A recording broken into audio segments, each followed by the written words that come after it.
This is Ethan with Staying Healthy in the Kimberley on Waringarri Radio 693 AM. Today we have Nathan from Mental Health and Drug Service. Hello, Nathan. Hey, Ethan. How you doing? Good. What are we going to be talking about today?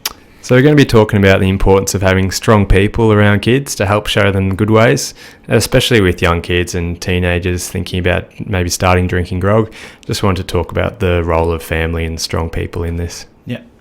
And what roles can families and others, role models, have? Yeah. Parents, family, strong community people, all huge influences on growing up their kids. Yeah. I think about all the stories and knowledge that my parents passed down to me and listening to them yarn and what I learnt from watching them as well. And the same's true when it comes to alcohol as well. Yeah. As kids, we watch what our family do, we copy that behaviour, and we need to make sure we're not teaching them that it's okay to drink at an early age. And what about when teenagers ask for grog? So it can be tough, but parents need to say no to under 18s when they ask for grog. The longer we can delay a child to start drinking grog, the better it's going to be for their health and their brain. Yeah. And what are the problems with young people drinking alcohol at their age? Yeah, so there's a lot of health problems that begin with someone drinking from an early age. One of the issues that's really dangerous for people is the impact that it has on the brain. So the brain doesn't actually stop developing and growing until it's about 25. And so every time a young person drinks or has a bit of grog, it affects their ability for the brain to grow and develop, and it slows them down a lot. So the more we can delay and reduce children drinking grog, it's going to be better. And if we want to see our kids grow up strong to become community leaders of the community, we have to be pretty serious about this and get onto it. Yep.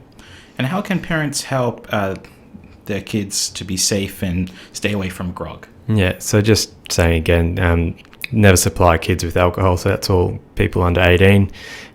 Whether that's for your kids or family, just don't do it. It can be really dangerous for the brain.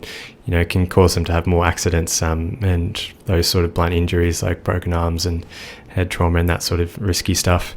And this can be proper dangerous in the Kimberley, especially when you think about how good it is going out bush, and some of those places are pretty remote, so it's going to be a bit of time before help can get out there, or especially if you're around the river or you're by fire, you don't want to get yourself in trouble, and you can help stay out of that by staying away from the grog.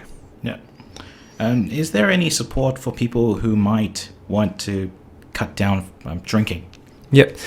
So if you want to learn a bit more about the harms of alcohol, or want to cut down on your own drinking, or are concerned about maybe a family member's drinking, come and have a yarn to us at Kimberley Mental Health and Drug Service. In Kununurra, you can drop into the Coolabah Centre or give us a call on 9166 4350. We're in Halls Creek as well. It's on Neighbour Street. Yeah. Or again, give us a call, 9166 4688, or just go and speak to the clinic, especially if you're outside those areas. We can support you wherever you are, or speak to your clinic, your GP, whoever it is, if you want to make a change, and they can help you out. And there's also a 24-hour drug and alcohol support line that you can call for free for people in the Kimberley. That number is 1800 198 024. Yep. And thank you, Nathan, for coming on the show today. Cheers. Thanks for that, Ethan.